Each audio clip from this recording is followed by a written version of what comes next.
It was 3 months since President Donald Trump had returned to office and begun his major immigration crackdown.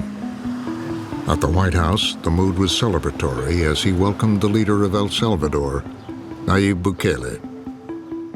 We appreciate working with you because you want to stop crime, and so do we. And it's very, very effective. And I want to just say hello to the people of El Salvador and say they have one hell of a president. Bukele, who'd once called himself the world's coolest dictator, had become a key player for Trump. And we actually turned the murder capital of the world, that was the journalists call it, right? Murder capital of the world, into the safest country in the Western Hemisphere. Sometimes they say that we imprison thousands. I like to say that we actually liberated millions. That's very good. Who gave him that line? Do you think I can use that? Bukele was giving President Trump much more than a punchline. He'd opened the doors of El Salvador's notorious prison, known as SICOT, for plane loads of deportees that the Trump administration had swept up and accused of being gang members. SICOT is the largest prison in the Americas and is infamous for its harsh conditions. The Trump administration deported more than 200 Venezuelan migrants from the U.S. to El Salvador, placed in a notorious high-security prison. Despite revelations most of the men had no criminal convictions in the U.S. or proven gang affiliations, and concerns about harsh treatment, both presidents touted it as a win. It was pretty obvious what Trump was getting out of this deal. It was much less obvious what Bukele was doing. Over the past year, Frontline and reporters from the El Salvador news outlet El Faro have been investigating what was behind the controversial deal. La naturaleza del gobierno de Bukele es mantener en secreto cosas. And what Bukele stood to gain. All you know about him is his propaganda. The truth is quite different from what he says. En esta imagen, reconocer quién está encapuchado. Bukele nos quiere presos por haber revelado algo que le molestó. ¿Saben qué? Me tienen sin cuidado que me llamen dictador. Prefiero que me llamen dictador a ver cómo matan a los salvadoreños en las calles. Bukele nos ha declarado a los periodistas del Faro sus enemigos desde hace mucho tiempo. Pero la realidad es que Bukele está tratando de encubrir su pasado. Él necesita que Estados Unidos lo ayude a encubrir su pasado. Y esa historia no le hemos terminado de contar todavía.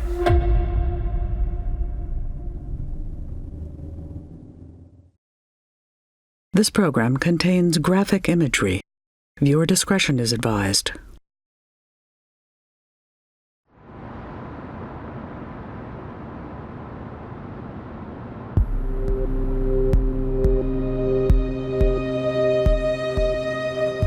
The roots of the deal between Presidents Trump and Bukele trace back to their first meeting.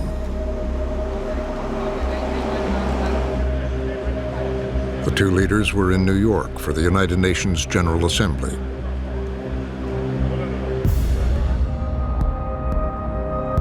Bukele was promising to help Trump with one of his signature issues, stemming the flow of immigrants into the U.S. Bukele decides, he is going to take responsibility for the issue of migration from El Salvador. It's a great honor to be with the president of El Salvador. And that's around the time where you start seeing Bukele coming into Trump's orbit and connections forming between the Bukele team and Trump's world. The American president was also particularly impressed with the way Bukele was cracking down on El Salvador's notoriously violent gangs. The president has done an incredible job with MS-13. He realizes what a threat they are, and they have been very, very tough. Both just have this sort of irreverence that I think appeals to people who see them as not the average politician. And I think both respect, at the end of the day, more than anything, power. And so when they see others who have it, they respect that. We're very happy to be here, and we're hoping that this meeting will only strengthen our relationship even more. And I think it will, because President Trump is very nice and cool, and I'm nice and cool too. So. Thank you very much. Bukele was emerging as one of Latin America's most popular leaders, building his reputation on being extremely tough on gangs.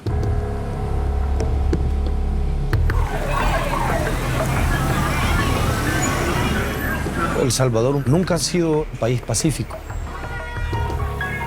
¿Verdad? Desde que yo comencé a ejercer periodismo, siempre ha sido El Salvador un país violento. Carlos Martinez is a reporter at El Salvador's premier investigative news outlet, El Faro. He and his brother Oscar have been reporting on Bukele and the country's gang problems for years. Nunca había visto lo que pasó en 2015. Aquello era peor que una guerra abierta. Las calles estaban llenas de cadáveres. Las morgues en El Salvador ya no daban abasto. At the peak of the violence in 2015, El Salvador had the highest murder rate in the world. The brutal MS-13 gang was battling its rival, Barrio 18. One of the most dangerous countries on earth, a place where criminal gangs control entire neighborhoods. Bukele had just become mayor of the capital, San Salvador, the epicenter of the violence. Cuando Bukele llega a la alcaldía de la capital, el país atravesaba probablemente uno de sus momentos más violentos de su historia, que no es poco decir en un país como El Salvador. At first, Bukele's approach to the violence was less confrontational, promoting social services and community building. His political discourse was that we needed to have long-time solutions for those communities overtaken by gangs to have another kind of life where kids would have more options than just be part of a gang or be killed. In almost every single issue, he was very progressive. We organize every year a Central American Journalism Conference. When he was mayor of San Salvador, we invited him. He came. That talk in which he spoke was moderated by Carlos Martinez, one of our reporters. Yo creo que lo que tenemos en El Salvador es que el tejido social está roto. Y lo que tenemos que hacer entonces es reconstruir el tejido social. Que estos jóvenes tengan oportunidades y que el tema de la violencia no sea un tema que se va a solucionar con más violencia. He focused on revitalizing the city center. Este día damos por finalizada la revitalización total del corazón del centro histórico de San Salvador. Crime and violence there dropped. Bukele's popularity rose. Que Dios los bendiga a todos y que Dios bendiga a nuestro hermoso país El Salvador. Muchas gracias. And in 2019, after just one term as mayor, he ran for president. Lo primero que hace Bukele es presentarse como un outsider, que iba a romper con ese pasado corrupto que había administrado la democracia en El Salvador desde la guerra civil. Y era un discurso que los salvadoreños se morían por oír. Y de esa idea, Bukele construyó su imagen, el Vengador, y consiguió transmitir este mensaje de una manera muy poderosa. Y la gente se lo compró a raudales. Sacó más votos que el resto de partidos juntos. Ciudadano Nayib Armando Bukele Ortiz, quedáis en posesión del cargo de presidente constitucional de la República de El Salvador. La gente votó por Bukele en 2019 porque ya estaban hartos de las otras ofertas electorales. Había que ser un loco para seguir votando por esos partidos políticos. No solo nos habían convertido en uno de los países más homicidas del planeta, sino que se habían robado todo lo que se pudieron robar.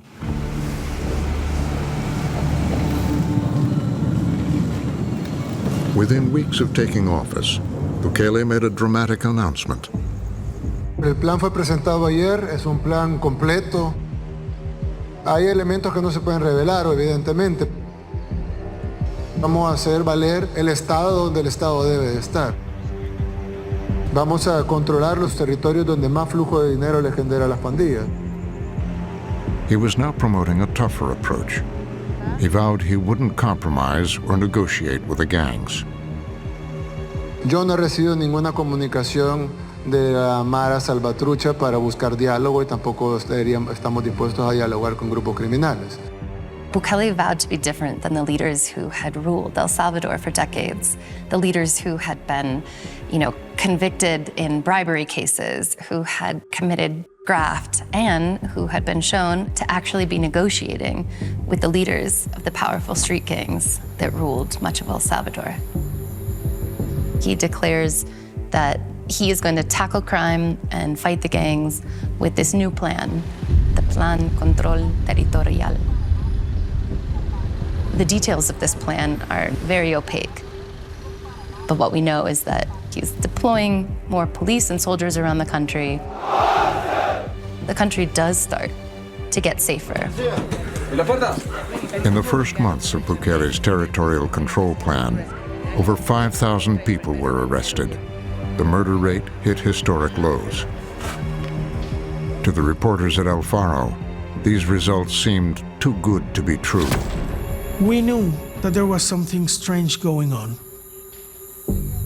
You can't become a president and the next day reduce so dramatically the homicide rates without something tricky going on. As the El Faro reporters started investigating, another investigation was taking place that would eventually help shed light on what was behind Bukele's crackdown. In the U.S., federal authorities were fighting their own campaign against MS-13, which had taken root in many American cities. MS-13, the notorious street gang responsible for the wave of violence that has terrorized this community. MS-13 is an international crime cartel. It's not an overstatement. It's based in El Salvador. It has rapidly become one of America's largest and deadliest street gangs. My name is Daniel Bruner, and I was a special agent for the Federal Bureau of Investigations. My responsibility was MS-13 cases in the state of New Jersey. MS-13 is one of the most extraordinarily violent gangs that's out there. I've seen some horrible crime scenes in my years. You had a quadruple homicide on Long Island. You have homicides in New Jersey, in Virginia, Maryland. This is now the 10th murder here in Nassau County since 2016 due to the gang MS-13. As in El Salvador, the U.S. had a tough-talking president. It is the policy of this administration to dismantle, decimate, and eradicate MS-13. One by one, we're liberating our American towns. I got a call in 2019. This U.S. attorney said, hey, would you be interested in joining this new task force that we're putting together that is going to be taking out MS-13 from the top down? Task Force Vulcan was created by Attorney General Barr under the direction of President Trump. What we've been in here discussing with the president is Project Vulcan, or Task Force Vulcan, targeting the higher level players in the MS-13 operations. This is probably the meanest, worst gang anywhere in the world, the MS-13 group. They're sick, they're deranged, and we're taking care of it. MS-13 members in America, they said, were receiving orders from the gang leadership in El Salvador, many of whom had been thrown in prison there. Taking out the leadership in El Salvador and bringing them to the United States changes the entire dynamic of the organization. There's leaders on the streets, and then there's leaders in jail. We wanted them both. Thank you very much. Our goal was to get them out of those jails into U.S. jails, cutting the head off the snake. Over the next year, Bruner and other agents worked with investigators in El Salvador to build cases to extradite the jailed MS-13 leaders. It became a far-reaching effort. The team was put together to be able to look at all MS-13 criminal activity, including political corruption, including their influence in government activities. Task Force Vulcan's investigation would soon intersect with El Faro's reporting. Conocí a los agentes de Vulcano que estaban involucrados en El Salvador en la persecución de las pandillas. Y esa gente estaba muy interesada en mi conocimiento del fenómeno de pandillas y en el bagaje que tenía investigando este fenómeno. Y a medida que pasaba el tiempo, conversábamos con distintas fuentes y dentro de la Embajada de los Estados Unidos conversábamos con los agentes de Vulcano, con mi fuente. Un día me llama una fuente de la Embajada de los Estados Unidos y me dice lo siguiente: creo que tengo algo que te interesa. Necesito que lo recojas esta tarde. Pero esa tarde yo no podía. Entonces llamé a mi hermano, a Oscar, y le digo: mira, Oscar, vos podés moverte ya para donde está la fuente.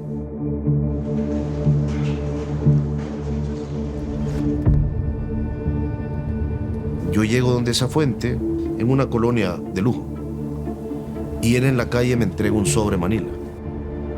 Y desde que salgo de esa colonia noté que me venía siguiendo un carro. Estábamos acostumbrados a que el organismo de inteligencia del Estado de El Salvador nos persiguiera siempre. Yo doy varias vueltas en el redondel para quitarme el seguimiento y me lo quito y me voy. Cuando llego a la casa y abro el sobre no lo podía creer. Sentí que un rayo me cruzaba el cuerpo.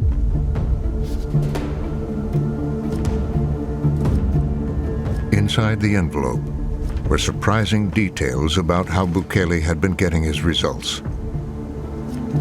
Eran cientos de páginas de evidencia desde las cárceles de El Salvador de que el gobierno de Bukele estaba negociando con la Mara Salvatrucha. Documentos del propio gobierno de Nayib Bukele que revelaban, que explicaban, que detallaban y que nombraban quiénes estaban entrando a las cárceles para sostener un pacto con los líderes de la Mara Salvatrucha 13. El día siguiente recibí una llamada de esa fuente diciéndome a través de una tercera persona que ya no lo volviera a contactar, que mi teléfono estaba pinchado y que al parecer él tenía seguimiento. Eso es hacer una investigación bajo muchísima presión. The documents included prison records showing dozens of covert meetings between government officials and gang leaders since 2019, as well as intelligence reports and correspondences detailing deals for the reduction in homicides, political support, and prison privileges. There was a pact between Bukele and the gangs. That is the main reason behind the huge drop in homicide rates. It was also an electoral pact. Part of the deal was to control the inhabitants of the communities the gangs controlled to vote for Mr. Bukele. The gangs guaranteed Mr. Bukele that Salvadorans would vote for him in exchange of some benefits. In the prison logbooks, the reporters also found the name of Bukele's close aide, Carlos Marroquin. Carlos Marroquin is a director of an institution called Social Tissue, which on paper, this is the institution in charge of reconstructing the broken tissue of these communities that were submerged by violence. Carlos Marroquin, this is what our reporting tells us, has been one of the main links between Mr. Bukele and the gangs. He is the liaison with the gangs. Para verificarlo seguimos con fuentes de centros penitenciarios que nos confirmaron los ingresos, custodios. Llevamos los documentos para verificar su autenticidad. Conseguimos fuentes dentro de las pandillas que nos confirmaran ese tipo de negociaciones. En septiembre de 2020 publicamos, el gobierno de Bukele lleva más de un año negociando con la Mara Salvatrucha 13, apoyo electoral y reducción de homicidios. La noche que publicamos ese material tuvo decenas de miles de lecturas.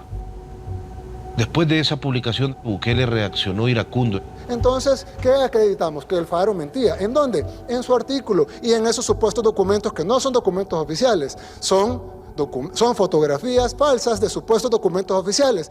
Nos acusó de ser mentirosos, de estar trabajando para la oposición política, nos acusó de un montón de cosas. Y van a ver que el Faro mintió. Y yo puedo decir una cosa, el Faro no ha logrado probar una de sus aseveraciones, pero el pueblo salvadoreño, ¿qué es que nos importa? Les pregunto, si mintieron aquí, ¿en qué están diciendo la verdad? Nosotros hemos acreditado que ellos mienten. The documents and Alfaro reports contradicted what Bukele had been saying publicly and to the international media about his contacts with the gangs. Would you ever negotiate with them? No. Oh, why not? Well, because you're giving them legitimacy. Neither Bukele nor Marroquin nor anyone from the administration would agree to an interview for this film. On local TV, Carlos Marroquin brushed off Alfaro's reporting. No hay pruebas reales, pues. Todo lo que ellos han escrito, están diciendo, es un supuesto, es un supuesto. But the Alfaro reporters later managed to interview two leaders of the Barrio 18 gang, MS-13's main rival, who'd fled the country and said they'd made deals with Bukele's allies for years, including to help him get elected mayor of San Salvador. Mi nombre es Carlos Cartagena, pues todos me conocen como Charlie. Carlos Cartagena, es uno de los más famosos pandilleros del Salvador desde hace décadas. Ellos pidieron el apoyo, pues, de nuestra gente, de nuestras comunidades, de nuestras colonias, para poder elegirlo a él, ¿verdad?, como alcalde. ¿Cuánto dinero les entregaron por el respaldo? Entregaron $250,000. ¿Solo para ustedes? No, ese era repartido entre las dos pandillas, ¿verdad? El partido de Nayib Bukele en ese entonces, el FMLN, pagó, según Charlie nos contó, para que obligaran a la población bajo su control a votar por Nayib Bukele para que fuera alcalde de San Salvador y por el candidato presidencial de ese partido. Además de entrevistar a Charlie, nosotros entrevistamos a otro líder del barrio 18, Linoman. Él lo único que nos pidió es que no reveláramos su nombre real ni su rostro, porque cree que en sus circunstancias actuales donde está eso lo podría afectar. The two gang leaders told Alfaro that after Bukele became president in 2019, they were allowed to hold meetings with their leaders in prisons. Sí, no, es que mira, decían así, vaya, mira, una vez al mes. Nosotros quedamos que una vez al mes iban a entrar y ahí salgo 2 veces al mes. ¿A ustedes no les revisaban la bolsa? Nada, ni mira, no nos revisaban ni para entrar ni para salir. Alfaro reporters showed one of the gang leaders pictures they'd obtained of masked men entering the prison. En esta imagen, ¿reconoces quién está encapuchado? Pues este es Marroquín, viejo. ¿Él es Carlos Marroquín? Sí. En esta imagen, si la puedo expandir, ¿a estos personajes los reconoces? Claro, este soy yo. The gang leaders confirmed that their pact with Bukele and his associates like Marroquin included agreements to reduce homicides. ¿Cuál era el acuerdo con Bukele sobre asesinatos? Pues, o sea, era frenarlos, pues. Pero ustedes, ¿cómo podían castigar al que violaba ese tipo de acuerdos? Si hacías algo que no debías hacer, pues, hay formas en las cuales nosotros nos regíamos, pues, en la pandilla, ¿verdad? Tenían reglas. Entonces había gente que, pues, y pues si había que cobrar, se le cobraba. If there was a killing, the other gang leader said, Marroquin had given advice on how to keep it off the radar. No te voy a decir nunca se dio un homicidio, pero se dijo con Marroquín, si se hace algo, sin cuerpo no hay delito. Con eso te digo todo. Sin cuerpo no hay delito. Alfaro reporters repeatedly tried to talk to Marroquin, but he didn't respond to them. When Bukele sustained this pact with the gangs, he told all the Salvadoran population that the violence had reduced because of the efficiency of his security plan. Well, that was not true. Not long after Alfaro published its story about Bukele's relationship with the gangs, prosecutors in the U.S. filed an indictment against MS-13 leaders on narco-terrorism charges, alleging they directed the gang's American operations from prison cells in El Salvador. I was part of the team that put together the indictment. At that time, once we charged them, then we put forward the documentation requesting them to be extradited to the United States. Brunner said he and his colleagues hoped Bukele would hand over the gang leaders they were seeking. Yes, you can have these top 14 members because they're the leaders. Let's look good for the world, that we want to rid MS-13, getting them out of the equation. So we thought that it would work in our favor. But then, events in El Salvador would complicate the effort. The United States has expressed concern after El Salvador's National Assembly dismissed the Attorney General and 5 judges from the Constitutional Court. Bukele was in the midst of consolidating his power. He and his allies forced out officials who'd been working with Brunner and Task Force Vulcan, including the country's Attorney General, who himself was investigating Bukele's ties to gangs. They also replaced key judges with Bukele loyalists on the nation's top court, which has the final say in approving extraditions.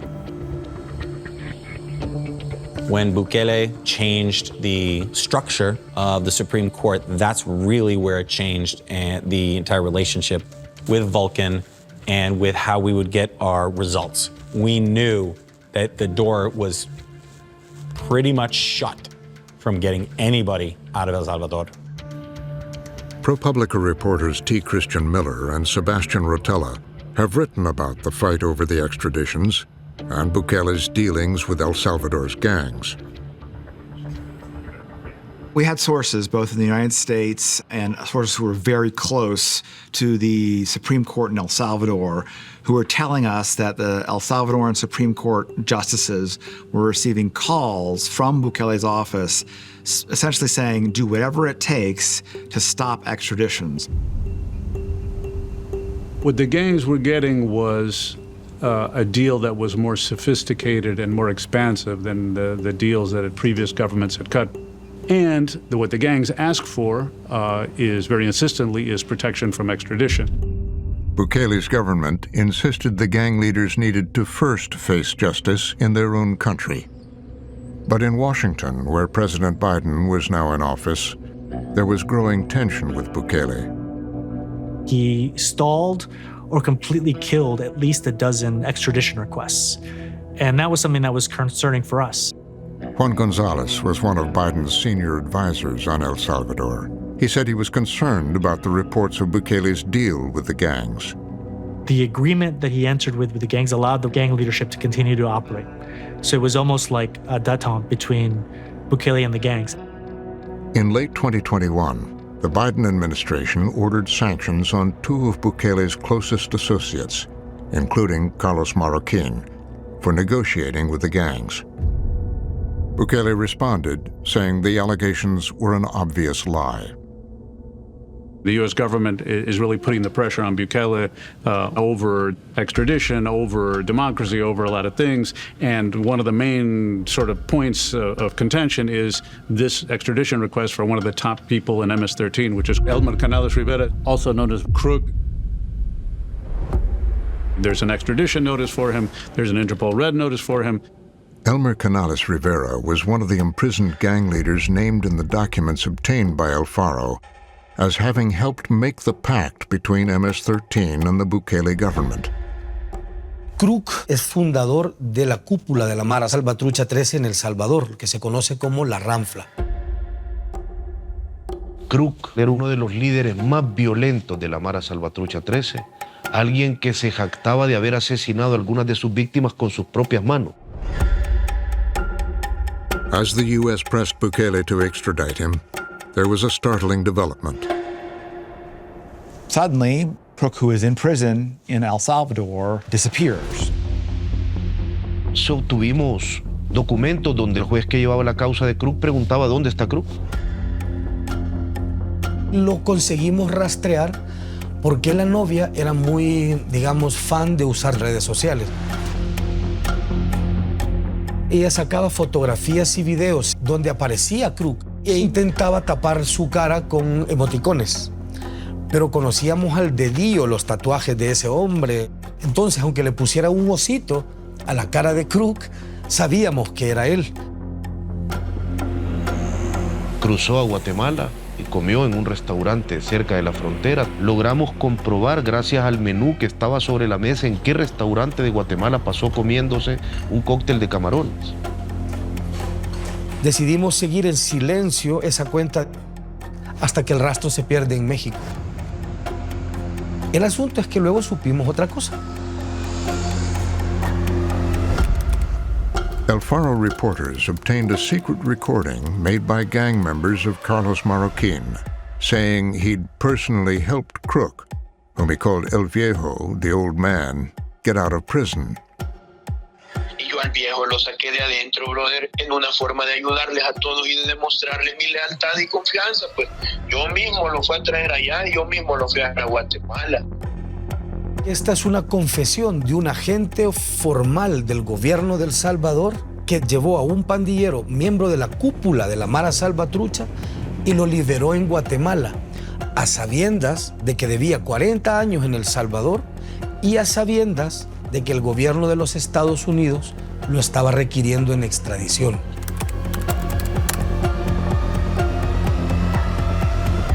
The El Faro reporters tried to talk to Marroquin about the recording, but he didn't respond. A prominent member of Bukele's party in the Congress has cast doubt on its authenticity. Si este hombre estaba preso, ¿cómo quedó libre? ¿Quién lo ayudó? Está el audio de Carlos Marroquín diciendo que lo llevó a Guatemala. Bueno, ellos dicen que es el audio de él. Ajá. Yo te digo, Aún no entendemos exactamente por qué Bukele liberó a Crook. Tenemos una hipótesis, y la hipótesis es que liberó a Crook para que controlara las ansiedades de las estructuras en las calles y les ordenara mantener el pacto de reducir los homicidios. Pero si esa era la misión de Crook falló rotundamente. By 2022, gang violence was flaring again in El Salvador. Ese pacto tuvo sus altibajos, porque cuando las pandillas se sentían por alguna razón incómodas o pensaban que el pacto no avanzaba como querían, mataban.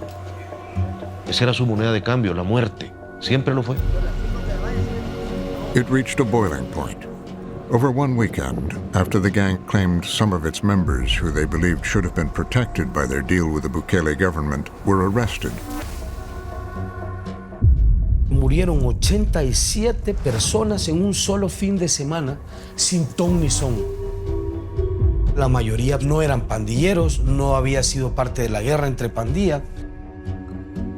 En solo 3 días se han producido cerca de 80 asesinatos, 62 de ellos ayer sábado. El sábado 26 de marzo de 2022 fue el día más violento de toda la posguerra salvadoreña. Era la Mara Salvatrucha intentando enviar un mensaje al gobierno diciendo: nosotros podemos subir y podemos bajar los asesinatos a voluntad. Amid the violence, MS-13 gave the government 72 hours to release the gang members it had arrested. In a recorded phone call obtained by El Faro, Carlos Marroquin told a gang leader he had relayed the ultimatum to Bukele, who he referred to as Batman. Hoy ya le tiré a Batman que hay 72 horas para dar una respuesta. Él no se lo tomó a bien, se lo tomó a mal, como que viendo que no me anden amenazando y no sé qué va. Entonces la onda está en que lo que Batman me dijo, vamos a ver cómo se reacciona en las próximas horas y yo te aviso si nos reunimos mañana. Y Bukele, que hay que reconocer que a muchas cosas reacciona rápidamente, decide convocar a su asamblea legislativa, que él ya controlaba plenamente, y ordenarles que establezcan un régimen de excepción. Y entonces termina el pacto. Esta noche me estoy sumando para poder dar nuestro voto a este régimen de excepción. Esos terroristas, esos criminales van a pagar las consecuencias. Queda aprobado el proyecto de decreto que contiene régimen de excepción. The state of exception was an emergency measure granting Bukele expanded powers. Among them, the ability to detain gang suspects for long periods without trial or even charges.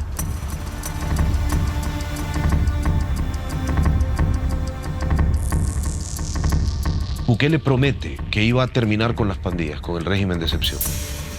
Y en esas primeras semanas se capturaron a miles de salvadoreños. Las cárceles se llenaron de gente, de pandilleros, claro, y a inocentes a un montón. He sent the police and the army to carry on massive incarcerations. So police officers needed to fulfill quotas of arrested people without a judicial order. Sin embargo, desarticuló a las pandillas a través de esa embestida. La pesca con dinamita funcionó. Entramos caminando a comunidades que, te digo, antes nos hubieran matado por entrar caminando de esa forma. Sin pedirle permiso a nadie, sin negociar con nadie, sin avisarle a nadie. Y ahí en todas las comunidades la gente nos dijo cuando les preguntamos, ¿en el régimen se han llevado a gente inocente? Las 14 nos dijeron sí. ¿Y está feliz con el régimen? Sí. La gente estaba dispuesta a que se llevaran a unos inocentes a cambio de que ya no hubiera pandillas. Y yo eso lo puedo entender. Nosotros, como reporteros del Faro, sabemos lo que las pandillas le hicieron a esa gente. Sabemos cómo descuartizaron, lo sabemos. The state of exception is an emergency measure that our Constitution considers for a month with the possibility of being renewed. We are entering our 5th year under a state of exception. It means that it has been renewed month after month by Congress. Some of the people arrested ended up in Sikot, Bukele's new terrorism confinement center.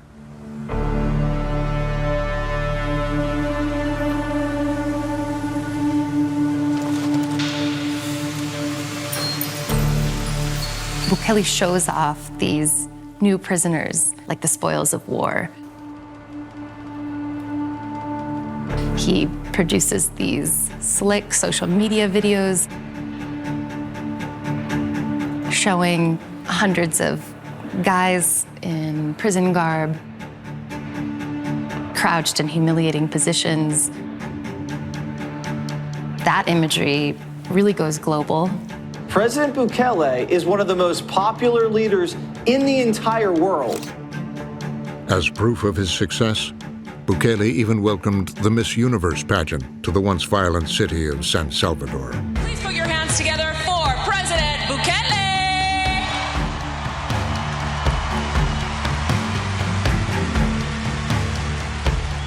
But also during this time in 2023, prosecutors in the U.S. had unsealed a second indictment that echoed much of El Faro's reporting on the pact Bukele had made with MS-13, including the role of Bukele's director of social fabric, Carlos Marroquin. The second major indictment by Task Force Vulcan was released in February of 2023. This included guys who actually would execute and communicate the orders from the Salvadoran prison to different gang groups in the United States. This document is really, for us, was really interesting because it really spells out in very clear terms that the U.S. government believes that there was a truce going on or a negotiation going on between the Bukele government and the MS-13 gang.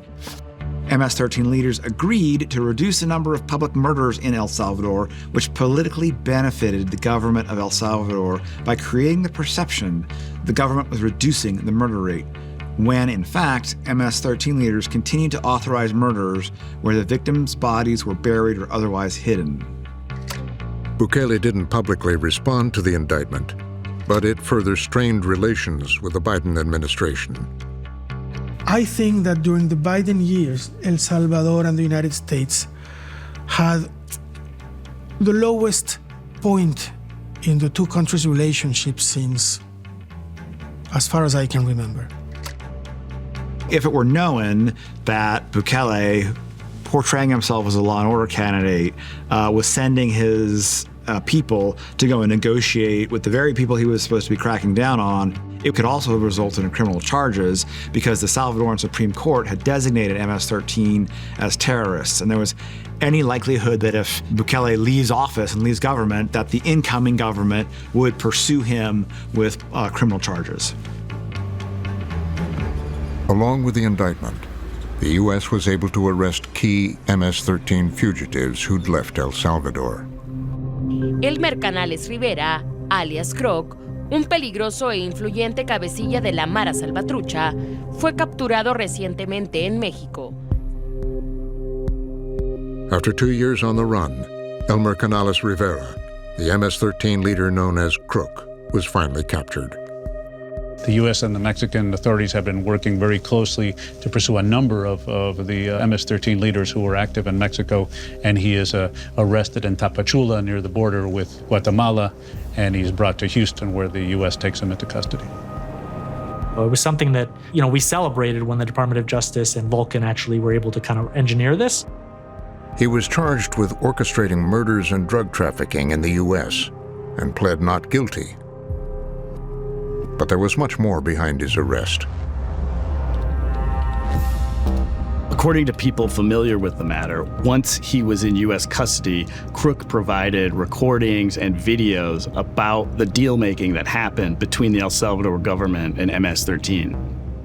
Washington Post reporter John Hudson broke the story about Crook becoming an informant.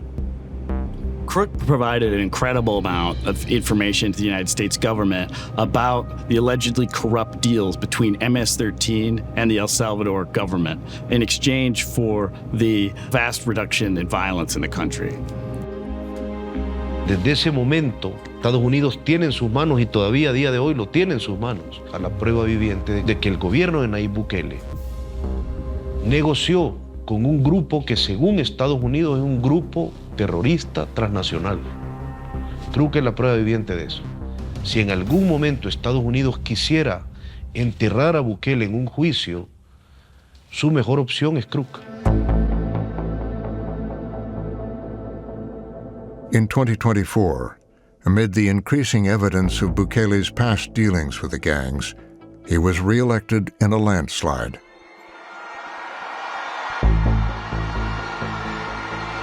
And though his relationship with the Biden administration had been strained, he had other influential American allies who would soon become even more important. His second inauguration is like a who's who of the MAGA elite. You have Donald Trump Jr., Tucker Carlson, all of these people who are so essential to kind of crafting the MAGA narrative in the US have come to El Salvador. If you can fix El Salvador, what are the lessons for the rest of us? What did you do first? Well, of course, you cannot do anything if you don't have peace. All right, guys, we got the whole crew here. We are now in El Salvador. We got the police escort going. Bukele has bet his future, really, on his alliance with the Trump Republicans. Let's make America and El Salvador great again. And that bet pays off because Trump is reelected. Thank you very much, everybody. Well, comes into office, and instead of the United States that is criticizing Bukele for what he's doing, he now has a partner in the United States. We will begin the process of returning millions and millions of criminal aliens back to the places from which they came. Trump's promised a closed border and mass deportations. Many are wondering what steps will he take to make good on his word. Within weeks of Trump taking office, Bukele saw an opportunity that could help him and the American president. Secretary of State Marco Rubio was traveling through Central America to gain support for the administration's immigration efforts. He stopped in El Salvador to meet Bukele. They spent a lot of time together, they delivered statements together, and Bukele even invited him to his lake house. Reporter John Hudson traveled with Rubio to El Salvador. Bukele made an extraordinary offer. He said he was willing to use his mega prison, Sicotte, to house almost anyone that the United States wanted to deport to El Salvador. He has agreed to accept for deportation any illegal alien in the United States who is a criminal from any nationality, be they MS-13 or Tren de Aragua, and house them in his jails. The Trump administration jumped at the offer.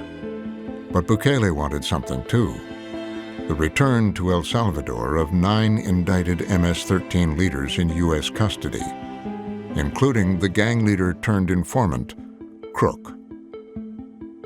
Rubio is trying to seal the deal, and he mentions that he is under pressure from the president.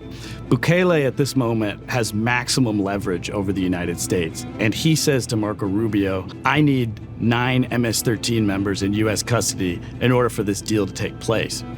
You need to give me your word that I'm going to get these 9 men. Rubio then says to Bukele, you have my word, but there's a problem. Some of the MS-13 members you're asking for were actually informants to the United States government.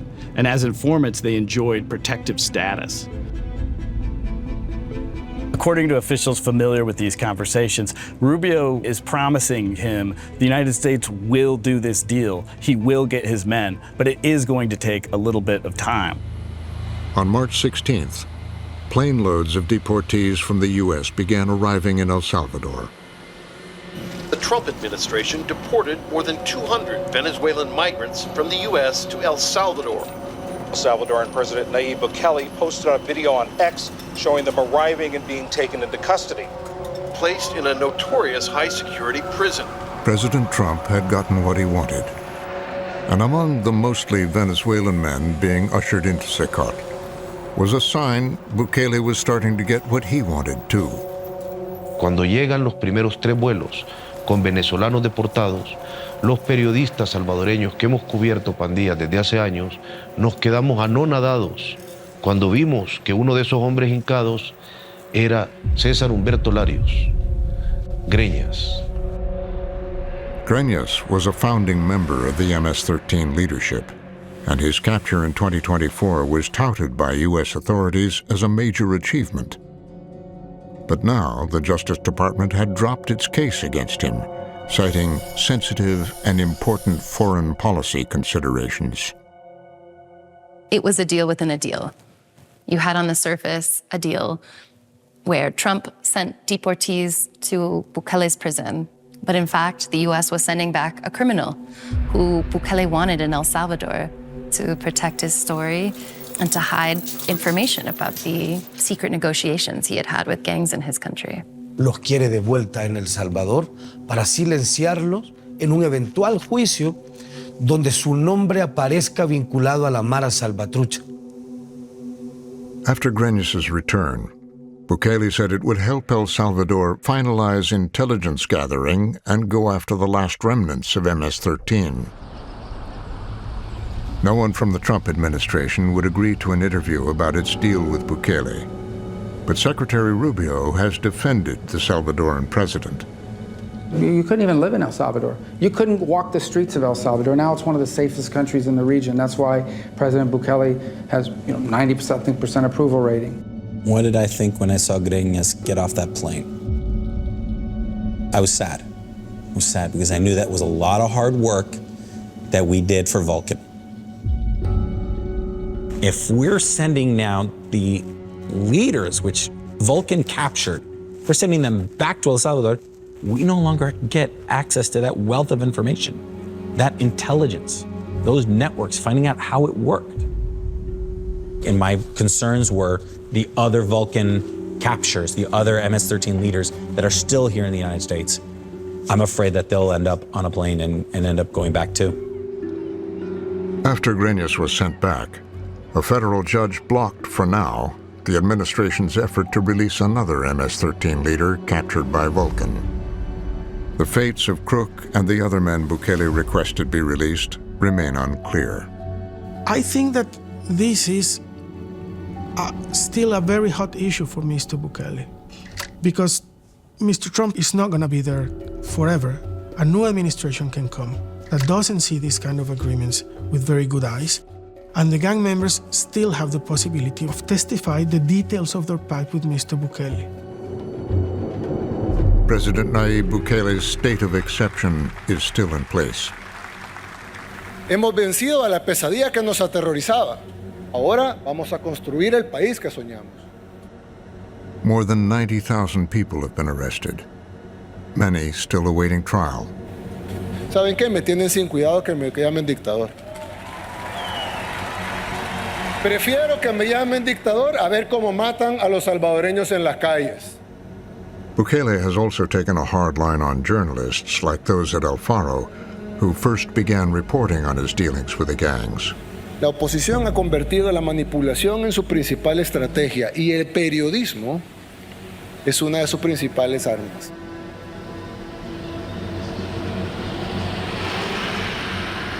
While at a journalism conference in Costa Rica, the Martinez brothers and colleagues were warned they could be arrested if they returned to El Salvador.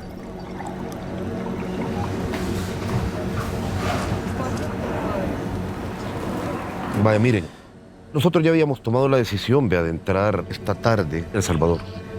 Pero al cerrar el Foro Centroamericano de Periodismo después del último evento, un oficial de una embajada importante nos aseguró que 2 fuentes distintas le aseguraron que había un despliegue policial desde anoche en el aeropuerto para capturarlos.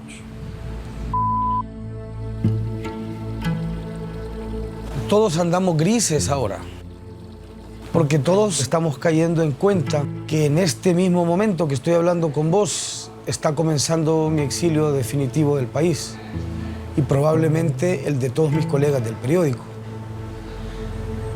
Y esa es una que cuesta aceptarla porque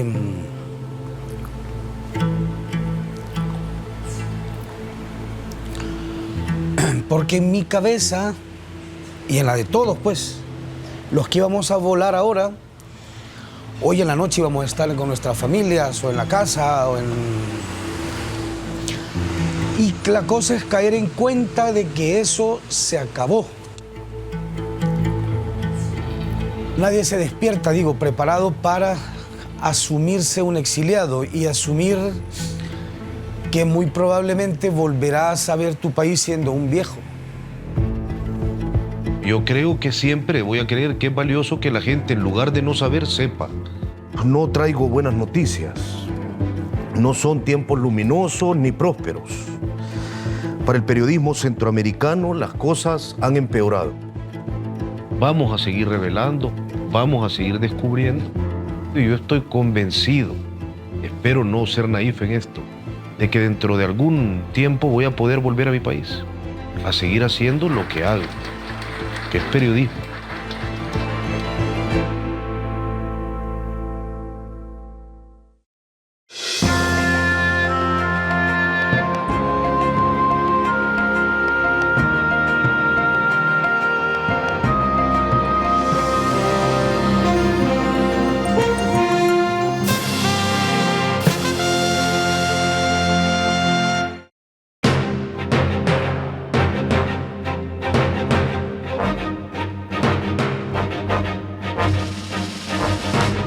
For more on this and other Frontline programs, visit our website at pbs.org/frontline.